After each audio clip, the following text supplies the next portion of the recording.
Today, we're going to talk about a tool that can take a bunch of individual sellers and turn them into a truly high-performance engine. It's called the Sales Playbook. And really, it's the difference between your team just wandering around hoping for success and them following a clear, powerful roadmap to get there. Let's dive in. So, let me ask you a question. Right now, is every salesperson on your team kind of doing their own thing? Is your top performer a total rock star, but their methods are a complete mystery? Does a brand new hire basically have to reinvent the wheel all by themselves? If you're nodding along, you are definitely not alone. But it is a big problem.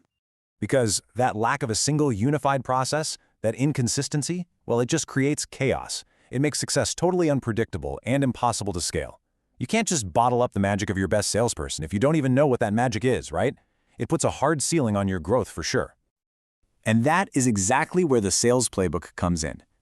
Now, a lot of people hear playbook, and they think of some rigid word-for-word script. That's a huge mistake. A good playbook is a strategic roadmap. It documents the entire sales process so that the whole team is aligned, consistent, and set up for success that you can repeat over and over again. And look, this isn't just some nice-to-have, fluffy idea. Get this. Over 72% of the absolute top-performing sales organizations rely on playbooks. But here's the really interesting part. They don't use them to lock salespeople in a box. No, they use them to help their reps customize their tactics. It's a framework for creativity, not a cage. So every good roadmap has to start with a clear destination. That brings us to the very first section of any solid playbook, setting the vision and the plan. You know, before you can map out a single step of the sales process, your team needs to know the company's North Star. The playbook has to start with the big picture, your vision for the future, the core values you all operate by, and your mission, the fundamental reason your business even exists. This is what aligns every single call, every email with a much greater purpose. Okay, so with that vision set, the plan becomes almost mathematical. A great sales plan isn't a wild guess, it's reverse engineered. You start with that big top-line revenue goal for the year, and then you work backward to figure out every single input you're going to need to hit that number. And this is where data becomes your absolute best friend. When you understand your conversion rates, you can stop guessing and start calculating. For example, if you know that only about 15 to 20% of your qualified inbound leads are actually going to buy, you can work backward to figure out the exact number of leads you need to generate to hit your target. No more flying blind. Okay, destination set, fuel calculated. Now it's time to map the actual route. So, Section 2 is all about documenting that tactical, step-by-step sales process. Every sales journey, more or less, follows these core stages. The playbook's job is to define what excellence looks like in each one, from how you research your leads to the best questions for qualifying them, all the way to the final steps for closing that deal. This creates a clear, high standard for the entire team to follow. But look, a map of the road is really only half the picture. The playbook also needs to detail who you're going to be meeting along the way. In other words, who is the customer? And that's where buyer personas are absolutely key. Your playbook has to clearly define your ideal customer. What are their job titles? What keeps them up at night? What are their biggest pain points? And critically, what's their role in the buying process? Answering these questions makes sure your team invests their precious time with the right people saying exactly the right things. So, we have the vision, and we have the process.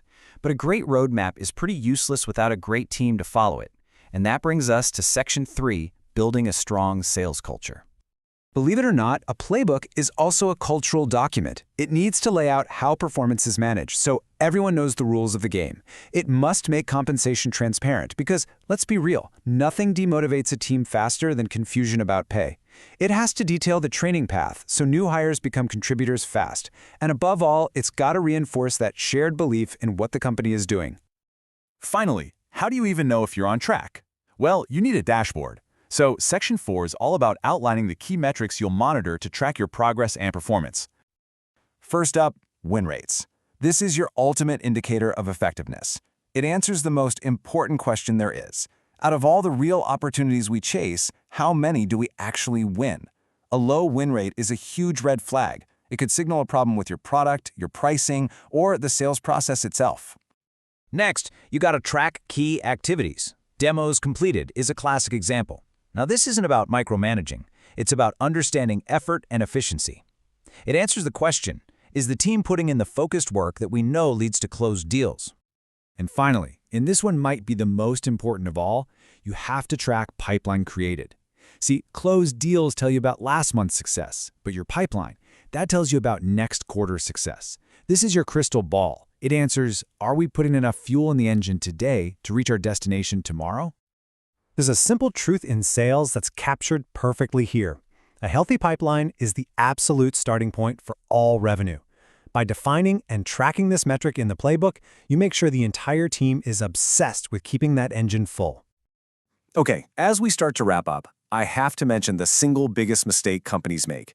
They treat the playbook like some static document that they write once and then let it gather dust on a shelf. But your market, your product, your customers, they're always changing. So your playbook has to be a living, breathing document that constantly evolves to reflect that reality. So that leaves us with one final thought. Whether you have one written down or not, your team is already following some kind of roadmap. It's just your current process. The real question is that map still leading you to the right destination? Or is it maybe time to draw a new one?